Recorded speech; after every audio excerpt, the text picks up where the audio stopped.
Donc le titre de notre conférence, c'est Religion ou relation.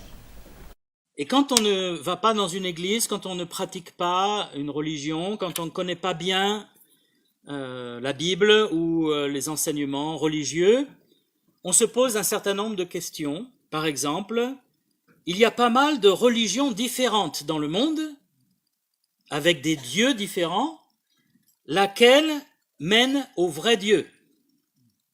Quelle est la bonne religion quelque part? Laquelle va nous mener vraiment à rencontrer Dieu?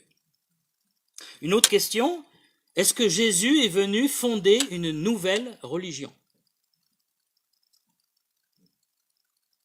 Et pourquoi on devrait suivre une nouvelle religion? Comment connaître Dieu? Ça, c'est des questions que les gens se posent. Est-ce qu'on peut connaître Dieu? Comment le connaître? Est-ce que n'importe quelle religion mène à Dieu? Est-ce que tous les chemins mènent à Rome, comme on dit? Est-ce que toutes les religions mènent à Dieu? Beaucoup le pensent, ils n'ont jamais cherché plus loin, mais si on leur pose la question, ils disent oui, oui, oui. Toutes les religions mènent à Dieu, même l'athéisme. Alors j'aimerais essayer de répondre à quelques questions, bien sûr avec la Bible, la parole de Dieu. Nous croyons que c'est la révélation du Seigneur à travers des prophètes et qu'elle fait autorité justement dans le domaine de la foi et qu'on peut vraiment fonder sa foi et sa vie sur les Écritures. Alors première question, j'aimerais répondre, Jésus est-il venu fonder une nouvelle religion? Eh bien, c'est certain que non. Pourquoi? Il y a une expression dans les évangiles qui revient à plusieurs reprises. Si vous prenez avec moi par exemple Matthieu 2, 17, Matthieu 2, 17, alors s'accomplit ce qui avait été annoncé par Jérémie le prophète. Matthieu 26, 56, pardon. Mais tout cela est arrivé afin que les écrits des prophètes soient accomplis. Et très souvent, et notamment Matthieu, c'est lui qui le fait le plus, ils disent, afin que l'écriture soit accomplie, Jésus fit ceci ou Jésus fit cela ou tel événement arriva. Et en fait, on se rend compte que Jésus a accompli des écritures qui le concernaient et qui étaient bien avant lui, qui étaient celles du Tanakh. Le Tanakh, c'est la Bible hébraïque. La Bible prophétisait la venue d'un sauveur, d'un rédempteur, qui est appelé aussi le Messie, qui veut dire celui qui est oint par Dieu pour nous présenter Dieu et pour nous sauver. Et Jésus, par sa vie, est l'accomplissement des prophéties sur le Messie. Par exemple, il est descendant de Judas, comme c'était écrit, il fallait qu'il soit fils de David, et Jésus est descendant de Judas, fils de David. Il devait naître à Bethléem, selon le prophète Michée. Il devait être rempli de l'Esprit et accomplir des miracles, selon Ésaïe. Il devait guérir les aveugles, relever les boiteux, et toutes ces choses se sont accomplies en Jésus-Christ. Il devait mourir aussi en sacrifice, il devait être trahi par un proche, c'est ce qui est arrivé avec Judas.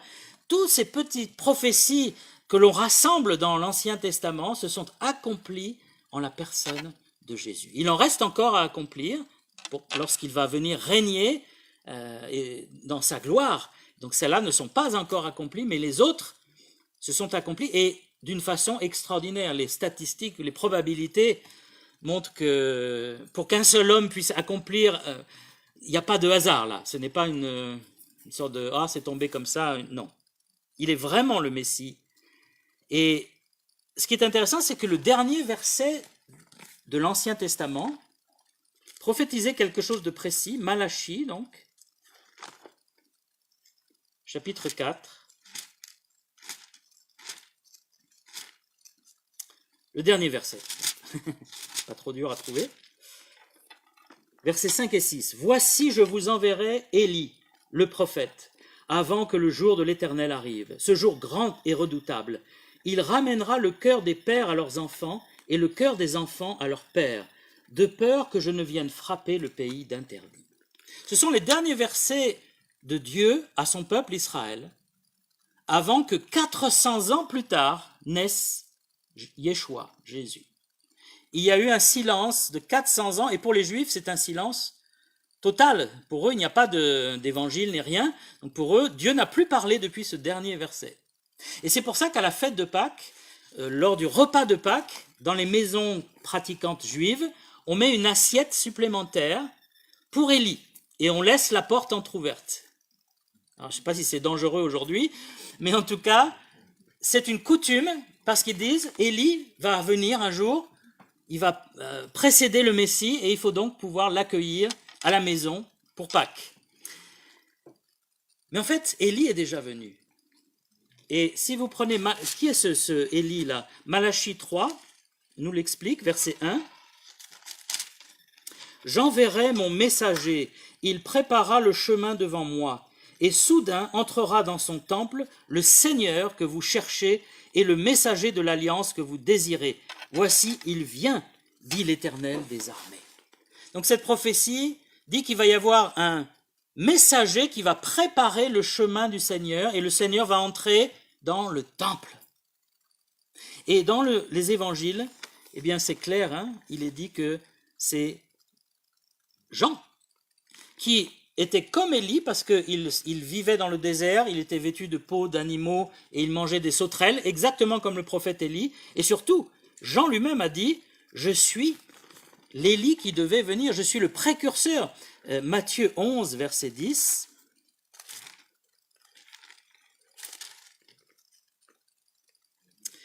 Car c'est celui dont il est écrit « Voici, j'envoie mon messager devant ta face pour préparer ton chemin devant toi ». Donc c'est Jésus qui parle de Jean-Baptiste, il dit « Qui est Jean-Baptiste » Eh bien, c'est celui dont il est écrit « J'envoie mon messager ». Et « J'envoie mon messager », c'est cette citation de Malachie 3.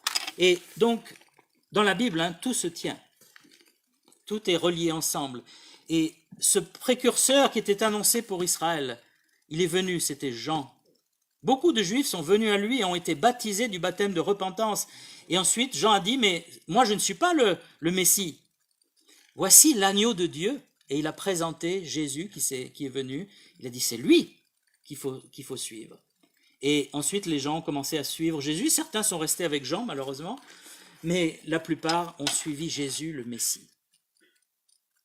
Et le Messie, qu'est-ce qu'il devait faire? Eh bien, la Bible dit qu'il devait sauver son peuple de ses péchés et il devait prendre aussi le châtiment de Dieu à notre place. Ça, c'est dans le prophète Ésaïe, le fameux chapitre 53, on ne va pas le lire aujourd'hui, mais qui dit « Le châtiment qui nous donne la paix tombera sur lui, le serviteur, et qui est celui qui a reçu le châtiment, c'est Jésus-Christ. » Ésaïe 53 vraiment s'applique à la vie et à la mort de Christ d'une façon extraordinaire, dans des détails qu'on mettrait son tombeau avec le riche, qu'il serait muet comme une brebis face à ceux qui l'accusent, etc., et qu'il donnerait sa vie en sacrifice pour les péchés. Et même, notre frère ce matin a parlé de l'obéissance, et il est dit dans Ésaïe, par son obéissance, il justifiera beaucoup d'hommes, et le fait que Christ a obéi au Père en toutes choses, lui a permis d'être le vrai Messie, le vrai Sauveur, parce que si quelqu'un est mauvais, s'il désobéit, s'il n'est pas parfait, il ne peut pas sauver les autres. Un sauveur, il doit être parfait. Et le seul homme juste qui ait vécu sur la terre, c'est justement Jésus, le Messie. Jésus a dit, je ne suis pas venu pour abolir la loi de Moïse. Qu'est-ce qu'il a dit? Je suis venu pour l'accomplir. Ça, c'est fort aussi, cette phrase. Parce que parfois, les gens disent, ah oui, Jésus, il a fondé une nouvelle religion, il a aboli la loi de Moïse et il a recommencé à zéro. Pas du tout. Il a dit, tout ce qui est écrit avant moi, je suis en train de l'accomplir. Et même la loi. Savez-vous que les commandements de la loi de Moïse sont résumés en 2 commandements? Tu aimeras le Seigneur ton Dieu et tu aimeras ton prochain comme toi-même. On oublie souvent le comme toi-même. C'est plus dur. Comme toi-même. Eh bien, les 10 commandements peuvent être résumés dans ces 2 commandements. D'ailleurs, ces 2 versets, tu aimeras le Seigneur, tu aimeras ton prochain, sont déjà dans le Tanakh, dans la Bible hébraïque. Mais Jésus les reprend à son compte. Et il dit, voilà, c'est ça la loi. C'est tu aimeras Dieu et tu aimeras ton prochain. Et là, il y a déjà quelque chose d'important qui s'esquisse. C'est que Jésus est venu nous parler de l'amour pour Dieu, de Dieu et de nous les uns envers les autres. Parce que la religion avait commencé à enlever tout cet amour. Il y a un moment où Jésus cite les rabbins de son époque. Il dit, vous enseignez la loi du talion, œil pour œil, dent pour dent. Et c'est dans la Bible. Ça fait partie de la loi. Et encore aujourd'hui, les gens interprètent cette phrase pour dire, si tu me fais quelque chose, je te rends l'appareil. Hein, je me venge. Hein. On a le droit, c'est dans la Bible. Eh bien, la loi du talion n'est pas du tout pour la vengeance. Au contraire, c'est pour les tribunaux. À l'époque, c'était pour Israël, hein, donc il y avait des juges en Israël. Pour les juges, ils devaient donner une peine qui était en proportion de la faute. Si tu blesses mon animal, eh bien, tu paieras de quoi soigner l'animal ou de quoi remplacer ton animal, mais tu ne vas pas tuer la personne parce qu'elle a blessé ton animal par accident. Et si tu te prends un coup de poing parce qu'il y a eu une bagarre, on ne va pas condamner à mort celui qui a mis le coup de poing. Il va payer une amende là aussi, donc il fallait que la justice soit proportionnelle. Mais Jésus dit, vous enseignez la loi du talion, mais avec violence, hein, il faut se venger. Il dit, mais moi je vous dis, aimez vos ennemis, bénissez ceux qui vous persécutent. Alors ça, c'était révolutionnaire. Hein. Et même, je pense que ce n'était pas du tout bien accepté. Parce qu'à cette époque-là, les Romains occupaient Israël. Alors quand vous avez un occupant, hein, aujourd'hui on parle de la guerre en Ukraine avec l'armée russe qui essaye d'occuper l'Ukraine. Quand vous avez un occupant, qu'est-ce que vous avez envie de faire? Ben, c'est le bouter dehors, c'est de lui faire le dégoûter à vie avoir mis un pied chez vous. Il y avait parmi Israël des terroristes hein, et des résistants aussi, il y avait les deux, des terroristes et des résistants, les zélotes, et certains faisaient des attentats violents, notamment le fameux Barabbas. Vous avez tous entendu parler de Barabbas qui a été libéré le jour de Pâques à la place de Jésus. Barabbas et les deux brigands qui étaient crucifiés avec Jésus, ce n'étaient pas des brigands. On les appelle souvent des brigands. On imagine un gars qui a fait un cambriolage. Je sais pas. Non, c'était pareil. On crucifiait les rebelles, les révoltés, les résistants. Et c'est pour ça qu'ils étaient sur la croix aussi. Ils avaient certainement fait un attentat contre des Romains ou contre des Juifs. Ils tuaient aussi les Juifs qu'ils considéraient comme des collabos. Mais donc, ça c'est l'esprit humain. La guerre, la vengeance. Regardez les films d'action américains. 99,9% c'est de la vengeance. Ceux qui ont le plus de succès. Il y a des acteurs qui en font leur spécialité. Hein. Ils vont massacrer une douzaine de personnes pendant tout le film et on les voit petit à petit, les massacrent. Bien, hein. Ils les cuisinent, ils les torturent et on dit « Ah !» Ils l'ont mérité parce qu'ils avaient fait du mal au début. Bien sûr, au début du film, ils font quelque chose de mauvais. Alors, on lui laisse toute la latitude après pour les torturer tranquillement et les assassiner les uns après les autres. L'esprit de Jésus-Christ était totalement différent. Il dit « Aimez vos ennemis ». Alors, est-ce que ça veut dire qu'on doit se laisser comme ça frapper, massacrer? Évidemment non, ce n'est pas dans cette idée-là qu'il veut dire. Mais il voulait dire qu'il y a quelque chose d'au-dessus de la vengeance, de bien supérieur, qui est le fait de bénir ceux qui vous persécutent, ceux qui vous attaquent, ceux qui sont vos ennemis. Il faut une force surnaturelle pour bénir son ennemi.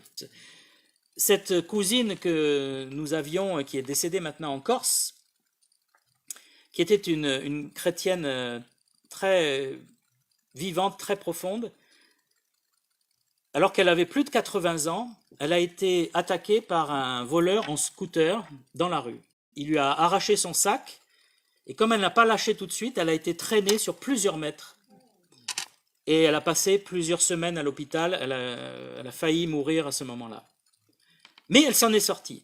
Et le voleur a été finalement arrêté par la police, ils ont su qui c'était, et elle a donc été appelée au tribunal pour témoigner au procès de ce jeune homme. Ce jeune homme était un Maghrébin, donc vous imaginez, en plus en Corse, ils n'aiment pas trop les Maghrébins, un jeune sans pitié Maghrébin qui vous agresse, quelle est votre réaction?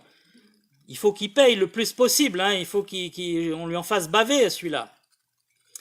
Et elle était au procès, et arrive le moment où le juge lui dit « Madame, avez-vous quelque chose à déclarer sur ce qui vous est arrivé? Vous voulez dire quelque chose à l'accusé ?»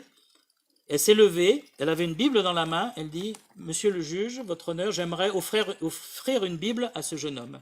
parce que je ne pense qu'il ne connaît pas la Bible, il ne connaît pas Dieu. Et moi, je suis chrétienne, je voudrais qu'il lise la Bible. Elle lui donne la Bible et elle dit, jeune homme, je vous pardonne de tout ce que vous m'avez fait. Alors dans le tribunal, il y a eu un silence, et il y avait un journaliste de Corse Matin, le journal là-bas, il était tellement étonné qu'il en a fait un article. C'est comme ça que nous, on l'a vu après, parce qu'il dit, la victime pardonne à son agresseur et lui offre une Bible. C'était le titre. Est-ce qu'on serait capable de faire ça? Est-ce qu'on aurait cet esprit-là? Ça, c'est l'esprit de Jésus-Christ. Et c'est pour ça qu'il n'est pas venu fonder une nouvelle religion. Il est venu révéler le vrai Dieu, qui est un Dieu d'amour et de grâce. Pas un Dieu de vengeance, un Dieu d'amour et de grâce. C'est un Dieu juste aussi. Dieu est absolument juste. Il ne laissera rien impuni. Mais si on se repent, si on se tourne vers lui, il est un Dieu pardonneur, miséricordieux, qui nous aime.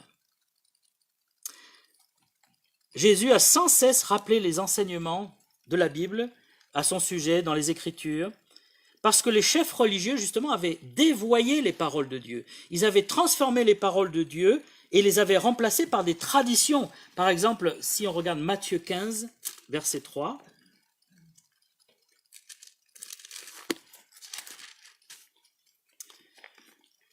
Jésus leur répondit, alors on accusait les disciples de Jésus de ne pas se laver les mains avant le repas. Ce n'était pas une question d'hygiène, c'était une question rituelle. On faisait un lavage, comme font les musulmans aussi, avant la prière et les repas. Jésus leur répondit, et vous, pourquoi transgressez-vous le commandement de Dieu au profit de votre tradition? Car Dieu a dit, honore ton père et ta mère, et celui qui maudira son père ou sa mère sera puni de mort. Mais vous, vous dites, celui qui dira à son père ou à sa mère, ce dont j'aurais pu t'assister est une offrande à Dieu, n'est pas tenu d'honorer son père ou sa mère. Vous annulez ainsi la parole de Dieu au profit de votre tradition. Qu'est-ce que Jésus soulève là? Ils avaient inventé une tradition que si on donnait de l'argent au temple, on n'avait pas besoin d'aider financièrement ses parents. Parce qu'à cette époque-là, il n'y avait pas de pension de retraite, il n'y avait pas de maison de retraite. Quand vos parents étaient âgés, il fallait s'en occuper. Et totalement. Et eux, ils disaient, ah mais moi j'ai donné mon argent comme offrande à Dieu, donc je ne suis pas tenu de m'occuper de mes parents. Et Jésus dit, vous désobéissez clairement à la parole de Dieu en inventant une tradition qui n'est pas dans la Bible. C'est écrit nulle part qu'en donnant une offrande, on n'a pas besoin de s'occuper de ses parents. Il dit, le commandement c'est, tu honoreras ton père et ta mère. Ça veut dire, tu vas les respecter, tu vas t'occuper d'eux. Aujourd'hui, on a besoin vraiment de retrouver ce message. C'est une parenthèse que je fais là, mais avec ces débats sur les EHPAD et les scandales qui s'y passent, le manque de personnel, on ne peut pas s'occuper des gens. Il y a des pays où ça se passe assez bien parce que les parents sont à la maison. Et ça fait partie de la culture d'avoir les parents à la maison à partir d'un certain âge quand ils ne peuvent plus. Bien sûr, s'il y a besoin d'assistance médicale, il faut s'organiser, mais en tout cas, les maisons de retraite, c'est vraiment une façon quelque part de se débarrasser, de dire je vais continuer à mener ma vie et puis papa, maman, on va les mettre bien, les garder à la garderie, sauf qu'ils ne sont plus gardés à la garderie, c'est ça le problème. Ils sont abandonnés quasiment, sauf bien sûr dans certaines maisons plus petites. Mais donc, les hommes, et c'est mon deuxième point, arrivent à remplacer la parole de Dieu par des traditions. Et ça, c'est un tic humain. Dieu parle et l'homme, qu'est-ce qu'il fait? Eh bien, il invente plein de trucs autour pour finalement ne pas obéir à ce que Dieu a dit. Ça s'appelle les religions. La deuxième question, c'est, il y a plein de religions différentes, comment savoir laquelle est la bonne? Et c'est une bonne question, parce que vous êtes là, vous ne connaissez pas bien, vous dites, moi je vois les musulmans, ils ont l'air convaincus les musulmans, bon, peut-être des fois un peu trop. Je vois les juifs, ils ont une religion très très ancienne, ça vient d'Abraham et tout ça. Les chrétiens, ils sont très nombreux, c'est peut-être les plus nombreux sur Terre. Et puis les hindous, ils sont, je vais en parler un peu, ils sont très sérieux. Et puis il y a les bouddhistes, et puis les témoins de Jéhovah, ou les mormons, et puis j'en finis plus. Hein. Quand vous êtes devant tout ça, vous ne connaissez rien. Vous dites, mais finalement, ça sert à rien. Moi, je vais rester comme je suis agnostique, c'est-à-dire, je crois en Dieu, mais on ne sait pas qui c'est. Et je vais essayer de faire du bien, je vais être quelqu'un de bien. Et je pense qu'une majorité de gens en France sont comme ça. Ils disent, je ne veux pas aller dans une religion, parce qu'on voit ce que ça fait les religions, hein, les guerres, la pédophilie, et j'en passe. Alors je vais rester avec ma propre religion que j'ai traficotée là moi-même. Je crois en un Dieu, alors je mélange un peu le bouddhisme, le christianisme, enfin voilà, on prend ce qui nous arrange. Hein. Et surtout un Dieu qui ne va pas trop me déranger. Et c'est là que ça commence à mal tourner. Un Dieu qui ne me donne pas de commandement, un Dieu qui nous amène tous au paradis, un Dieu qui ne me demande jamais rien. Au contraire, un Dieu qui me bénit, c'est-à-dire quand j'ai un problème, je lui dis bénis-moi, et le reste du temps, je le rentre dans sa boîte et il ne bouge plus. Mais je comprends cette question, avec toutes ces religions, comment savoir laquelle, s'il y en a une qui est bonne, s'il y en a une qui mène vraiment au vrai Dieu. Alors le mot religion est un mot dont l'origine est débattue, et c'est en préparant cette conférence que j'ai vu ça. Il y a deux mots latins qui ont donné le mot religion, possible. Le premier c'est religere, qui veut dire relire, une relecture. Et l'autre, religare, qui veut dire relier. Et on ne sait pas lequel est le bon. Personne n'a réussi encore, après des années de recherche, de savoir d'où vient le mot religion. Mais les deux sont intéressants. La vraie religion, c'est celle qui nous relie à Dieu et qui nous relie aux autres. L'amour pour Dieu, l'amour pour les autres. Mais la religion fausse ou humaine, c'est celle qui relie ce que Dieu a dit. C'est-à-dire, Dieu a dit, mais moi je vais faire une relecture. Je vais réinterpréter à ma façon ce que Dieu a dit. Savez-vous que le mot religion est très peu présent dans la Bible ? Hein, il est mentionné à 3 reprises. Et là où c'est le plus fort, c'est en Jacques. On peut regarder Jacques 1, 26, 27. Jacques 1, 26, 27.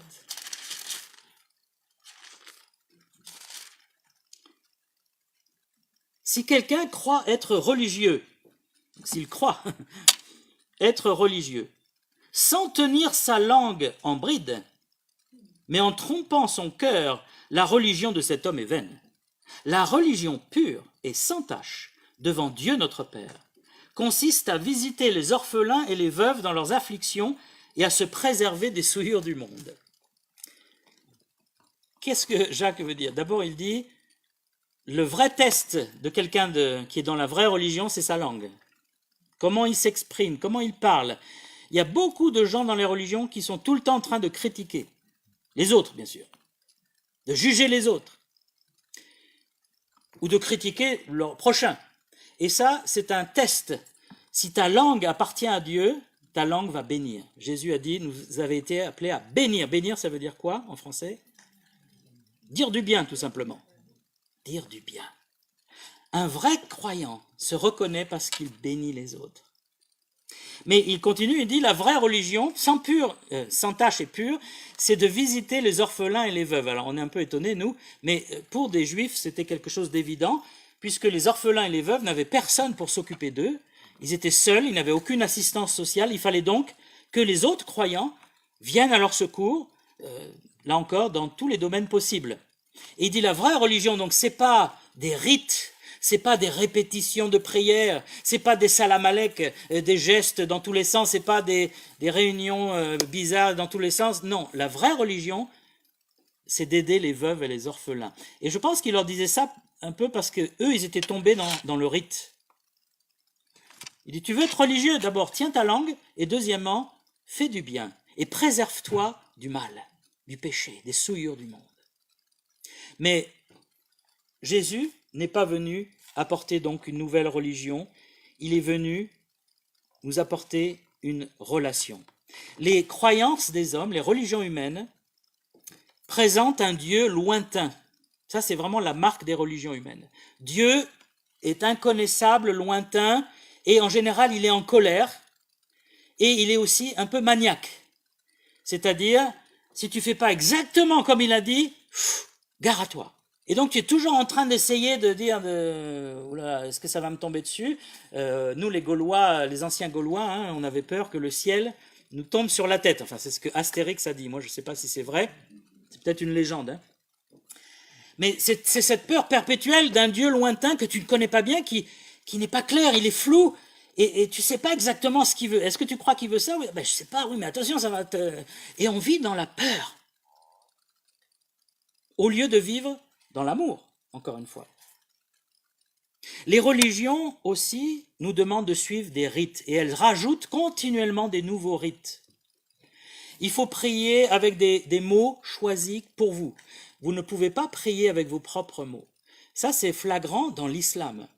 Dans l'islam, il est quasiment interdit de prier ce que vous voulez dire dans votre tête. Vous devez répéter des sourates du Coran. Sinon, c'est un péché de lèse-majesté. Si vous dites autre chose, vous êtes en danger. Il y avait ce jeune Algérien qui vivait dans un village de Kabylie et il allait au café régulièrement parce qu'il n'avait pas de travail, comme c'est beaucoup le cas là-bas. Et un jour, sous le comptoir du café, parce qu'il devait aider le cafetier à nettoyer les tasses, il a vu une Bible. Et il a regardé et il a dit, mais c'est quoi ça? Alors, le cafetier a dit, c'est une Bible, mais... Chut. Et en fait, c'était un chrétien caché, secret. Il faisait des réunions dans son café le soir, mais il ne fallait pas le dire parce que tout le monde était musulman dans le village. Et lui, il est intrigué, il aimerait lire la Bible, mais il n'ose pas, il dit, je suis musulman. Et il continue sa petite vie comme ça, il va au café, et puis un jour, il se pose des questions sur l'islam, sur Dieu, sur Allah, et il en parle avec un ami qui était assez croyant. Et l'ami il dit, écoute, arrête de poser des questions, tu vas blasphémer. Tu dois croire ce que le Coran a dit, ce que la sunna et tout ça, tout ce que la charia nous dit, mais tu ne dois pas poser de questions, c'est dangereux. Il dit, ah bon, mais quand même, moi j'ai des questions et j'aimerais avoir des réponses. Et puis après, il dit, mais est-ce que tu crois que je pourrais prier Allah, lui poser des questions, lui dire, est-ce que tu pourrais me répondre? Surtout pas, ne fais pas ça, malheureux. Tu seras puni de blasphème. Allah ne veut pas qu'on lui pose des questions. Et là, il commençait à en avoir assez. Et il s'est rappelé de la Bible dans le comptoir. Il est allé voir le cafetier et dit, est-ce qu'il y a des réponses dans la Bible? Ah, il dit, oui. Ça, oui. Est-ce que tu pourrais me prêter ta Bible? Bien sûr. Et donc, il a emprunté la Bible, il a commencé à lire. Et là, petit à petit, certaines de ces questions ont trouvé réponse. Il s'est rendu compte que dans les psaumes, par exemple, les prières étaient des prières spontanées, de cœur, que ce n'était pas un truc codifié, toujours la même chose. Et il s'est rendu compte qu'on pouvait avoir une relation avec le vrai Dieu. Et ensuite, il a assisté aux réunions dans le café, les réunions secrètes, et il est devenu lui-même un chrétien. Mais chez les chrétiens aussi, il y a les rites. Le chapelet, par exemple. Il y a des personnes qui disent, moi je ne prie que le chapelet. Mais est-ce que vous avez déjà prié Dieu normalement? Non, je ne sais pas faire, mais moi, le chapelet, oui. Et en fait, le chapelet, d'ailleurs, ça vient plus ou moins de l'islam, le fait avec les petites billes, là.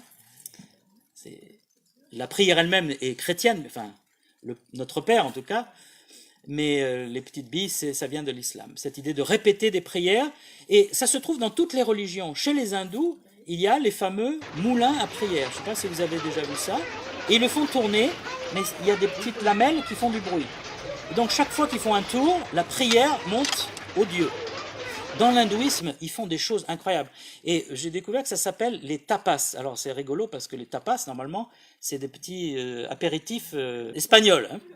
Eh bien, en Indie, le tapas, c'est une œuvre méritoire. C'est un sacrifice, un renoncement à soi. Par exemple, rester des heures sur une seule jambe pour que la divinité vous écoute, comme les flamants roses. Hein. Rouler par terre, jeûner jusqu'à la mort. Il y en a qui jeûnent jusqu'à mourir, c'est-à-dire ils meurent de faim. Faire des kilomètres en marche arrière, à pied, pour aller jusqu'au temple de la divinité. se faire des excisions, des incisions, boire de l'urine, mais des choses incroyables. Ils sont capables de choses, mais extraordinaires, vraiment. Le plus fantastique, dont j'aime souvent en parler, c'est celui qui a roulé je pense qu'il a roulé peut-être 200 ou 300 kilomètres sur les routes de l'Inde, sur lui-même, comme ça. Il était accompagné par des amis qui protégeaient contre la circulation, et lui, il roulait. Alors, il avait une technique pour avoir le... Et il a roulé 400 km jusqu'au temple de sa divinité. Et des fois, dans les routes indiennes, il y avait de la boue, il y avait toutes des crottes d'âne, tout ce que vous voulez, de vaches. Enfin, et il passait sa journée à rouler. Il passait 8 heures à rouler, mais pas à rouler en voiture. À rouler sur lui-même. Et il est connu en Inde, et pour eux, ils ont dit, voilà un homme de Dieu, voilà un homme de foi. Nous, ça nous fait rire, parce que on dit, mais quelle idée! D'où il a sorti ça? Mais ça, c'est nous les hommes, parce que je ne jetterai pas la pierre à ce pauvre homme qui a beaucoup souffert, je pense. C'est que nous cherchons des moyens pour atteindre Dieu, mais il n'y a aucun moyen, parce que le Dieu que tu imagines, il va demander toujours plus. Tu ne seras jamais satisfait.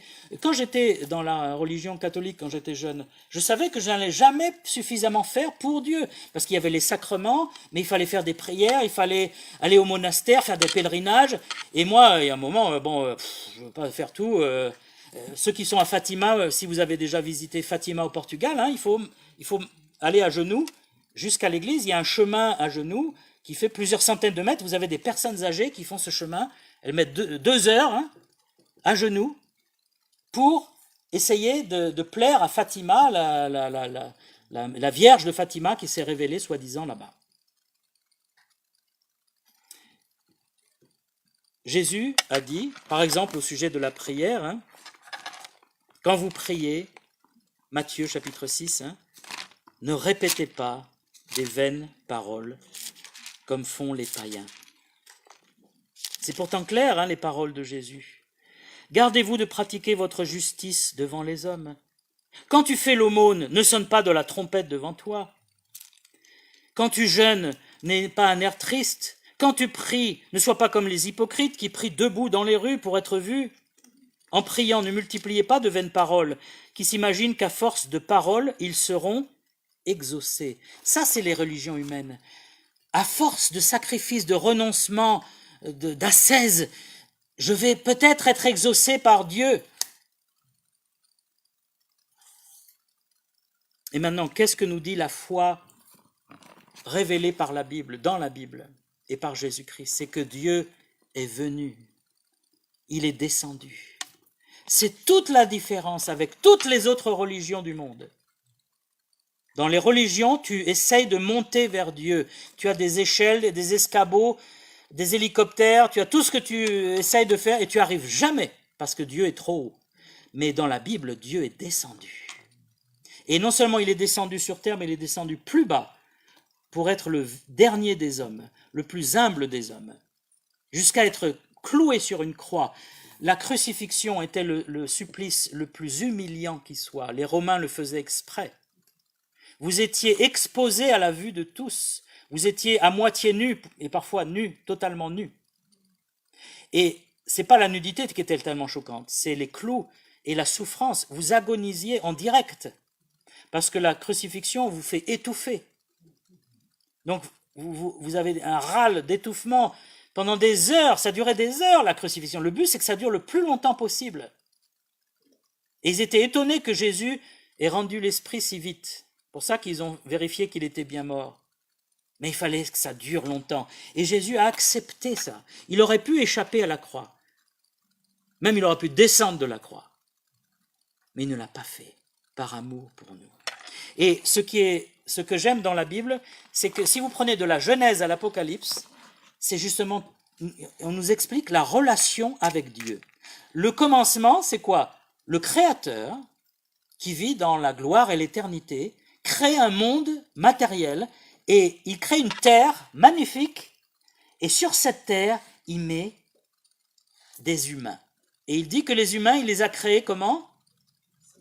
À son image. C'est-à-dire, on ne peut pas faire plus proche Il aurait pu nous créer comme des robots ou des objets, des fourmis ou je sais pas quoi. Mais l'être humain n'est pas une fourmi ou un robot. L'être humain est à l'image de Dieu. C'est-à-dire, on ne peut pas faire plus proche. C'est comme si nous étions des enfants de Dieu, direct. Et il a donné la terre, il a donné le jardin. Il voulait cette relation avec l'homme. Il est dit que le soir, le Seigneur se promenait dans le jardin pour parler avec Adam et Ève. Pour moi, c'est vraiment intime. Vous êtes là dans le jardin, et puis il y a Dieu qui s'approche et qu'il ait une forme ou pas, peu importe, mais qui vous parle. Vous êtes dans cette communion avec Dieu. Et puis, qu'est-ce qui s'est passé? La communion a été rompue. Les hommes ont écouté la voix du diable au lieu de la voix de Dieu, et c'est la coupure. La coupure ne vient pas de Dieu, la coupure vient de nous. Et tout le reste de la Bible, c'est comment on va rétablir la relation avec Dieu. Et Dieu a choisi un peuple, Israël, pour que de ce peuple sorte un sauveur, un médiateur, qui va faire la réconciliation. C'est pour ça qu'il a choisi Israël. Israël n'est pas meilleur que les autres peuples. Mais il a fallu qu'il en choisisse un. Il a choisi, il dit, je vous ai choisi parce que vous êtes le moindre, le plus petit. Et d'Israël est sorti Yeshua, le Messie, le médiateur, le seul médiateur. Pourquoi il est médiateur? Parce qu'il fait la réconciliation entre nous et Dieu. Nous sommes fâchés avec Dieu, et Dieu est fâché contre nos péchés, notre rébellion, notre orgueil. Ça offense sa sainteté. Comment faire la paix? Eh bien, c'est Dieu qui fait le premier pas, encore une fois. Il faut de l'humilité pour faire le premier pas quand quelqu'un vous a fait du tort. Imaginez, encore une fois, quelqu'un vous fait une crasse, vraiment un truc de traître. Vous n'avez rien demandé, vous n'avez fait que du bien, et la personne, elle vous trahit, mais totalement. Par exemple, vous prêtez de l'argent à la personne, et puis non seulement elle ne vous le rend pas, mais elle en vole. Elle utilise vos coordonnées pour vous voler de l'argent, vous Qu'est-ce que vous faites avec cette personne pour vous réconcilier avec elle? Rien. J'appelle la police. Mais Dieu, qui a été offensé des millions de fois, a fait le premier pas vers nous. Il a tendu la main, il a dit, écoute, je veux te pardonner. Est-ce que tu veux te repentir? Parce qu'il faut se repentir, bien sûr. Et il a tendu la main en la personne de Jésus, qui est devenu un homme, qui a révélé le Dieu invisible qu'on ne pouvait pas voir par son attitude, par ses paroles, par sa façon d'agir. Et les gens ont pu voir Dieu d'une certaine façon en Jésus. Et Jésus est venu dans la grâce, dans l'humilité. Il est venu apporter le pardon. Il y avait cette femme adultère prise en flagrant délit d'adultère. Et les hommes allaient la lapider sur place. Et ils ont appelé Jésus. Alors, qu'est-ce qu'on fait? Tu vas te joindre à nous pour la lapider? Et Jésus a dit que celui qui n'a jamais péché lui jette la première pierre. Et il dit, je te pardonne, ne pêche plus. Jésus n'est pas venu pour condamner, il est venu pour nous réconcilier avec le Père. Et je pense que beaucoup de gens ne réalisent pas qu'il y a cette réconciliation possible. Il y a des gens qui disent, moi je suis fâché avec Dieu, ou moi je veux rien savoir de Dieu avec tout ce qui se passe, ou quelqu'un qui dit, moi j'ai perdu un proche dans un accident, dans une grave maladie, alors Dieu, où est-ce qu'il est Dieu? Et il est là, il est toujours là, il t'a jamais laissé, mais toi, où est-ce que tu es par rapport à Dieu? Est-ce que tu l'as prié? Est-ce que tu l'as cherché? Et tout le plan de Dieu dans la Bible est d'amener la réconciliation. Et Dieu a toujours voulu cette relation. Jean 17, verset 3, ce verset vraiment très important.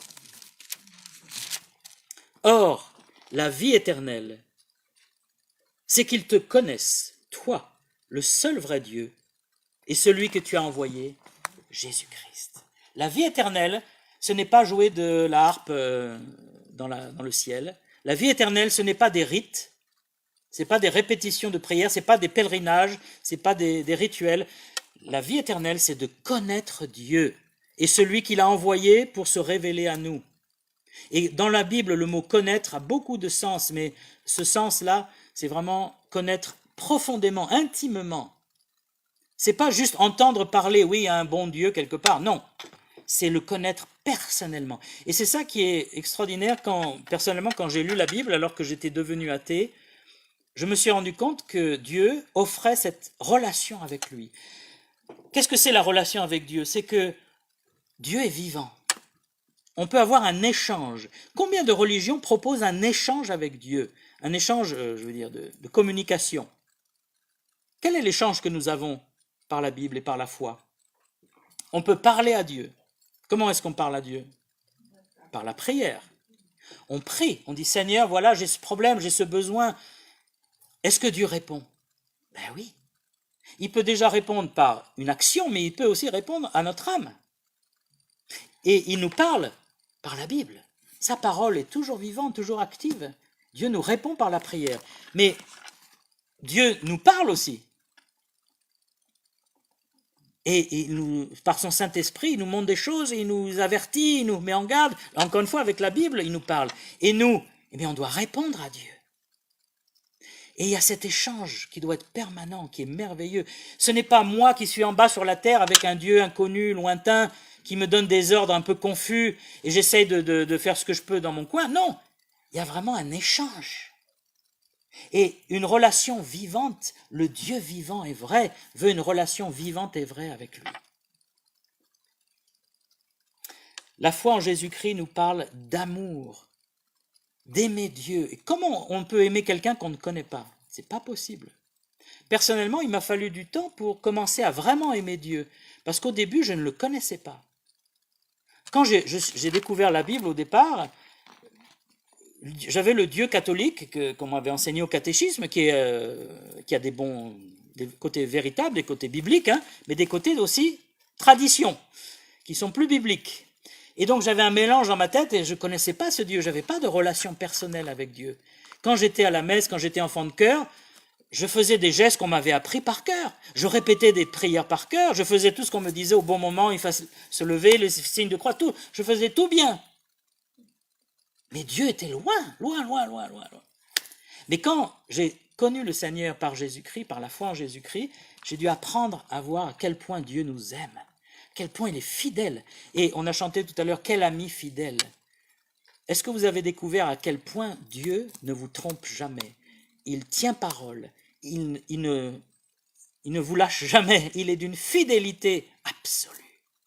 Et on pourrait prendre toutes les qualités de Dieu, ça c'est la fidélité, mais il y a la justice, il y a la grâce, il y a le pardon, il y a la bonté. Tout en Dieu est parfait et on peut y goûter. C'est Pierre qui dit, hein, si vous avez goûté que le Seigneur est bon. Est-ce que vous avez goûté que le Seigneur est bon? Ça, c'est pas par la religion qu'on le goûte. Il y a le mot goûter là. On l'expérimente, on le goûte par la relation avec Dieu. Cette relation, elle est sans voix, on ne voit pas Dieu et on ne l'entend pas avec nos oreilles. Parce que Dieu n'a pas de bouche humaine et il n'est pas visible. Il est esprit. Mais on l'entend dans notre cœur parce que Dieu parle par son esprit à notre esprit. Et on a cette relation personnelle.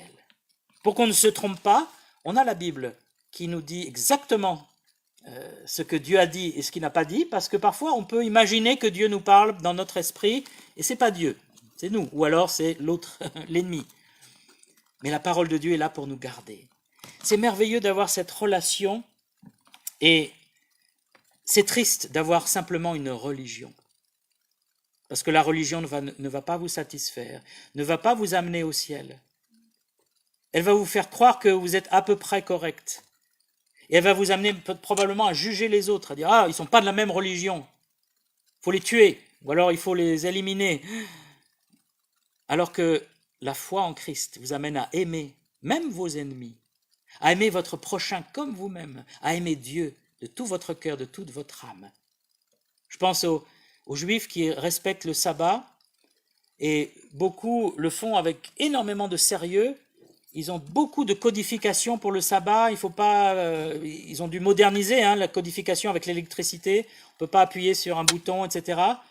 Et ils sont tellement accaparés par ces codes de ne pas faire ça, de ne pas faire ça, de ne pas faire ça, qu'ils oublient que le but du Shabbat, c'est de rencontrer Dieu, d'être tranquille, de ne pas travailler, d'être chez soi ou à la synagogue ou peu importe, avec les autres croyants, et de rencontrer Dieu. Et les chrétiens tombent dans le même panneau. On se met sous des codes, des lois, et on fait les choses par devoir. Alors que le but du dimanche, par exemple, c'est pas le sabbat chrétien le dimanche, mais en tout cas le dimanche, on se réunit pour rencontrer Dieu. pour que Dieu nous parle. On veut écouter sa voix et on veut lui dire, Seigneur, je t'aime aussi en retour. Et si vous n'avez pas cette relation personnelle avec Dieu, sachez qu'elle est disponible en Jésus-Christ. C'est lui le médiateur. Il n'y a qu'un seul médiateur. Il n'y en a pas deux. La Vierge Marie, je le précise, n'est pas médiatrice avec Dieu. La Bible est claire, 1 Timothée, il y a un seul Dieu et aussi un seul médiateur entre Dieu et les hommes, Jésus-Christ, homme, qui s'est donné en rançon pour tous. Il est le médiateur, par lui on peut connaître le vrai Dieu et on peut avoir cette relation personnelle qui va durer pour l'éternité. Quand on va mourir, on va continuer d'être avec Dieu. La mort ne sera qu'un passage et on va vivre avec lui et lui il veut vivre avec nous. C'est ça qui est incroyable aussi. Franchement, comment lui qui est parfait peut supporter des gens comme nous qui sommes si imparfaits et pourtant il veut être avec nous parce qu'il est comme ça. Il est le Dieu d'amour, de partage, de bénédiction. On va terminer par un mot de prière et un cantique.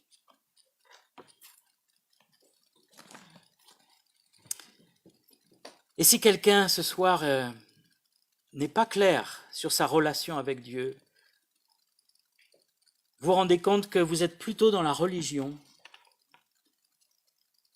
que vous faites les choses par devoir, mais que vous n'avez pas cet échange avec Dieu, eh bien, vous pouvez vous tourner vers lui, dans votre cœur maintenant, et dire, Seigneur, je veux te connaître, je veux que tu sois mon ami fidèle, je veux que tu sois mon Père céleste, je veux t'entendre, je veux pouvoir te parler, je veux avoir cette relation personnelle,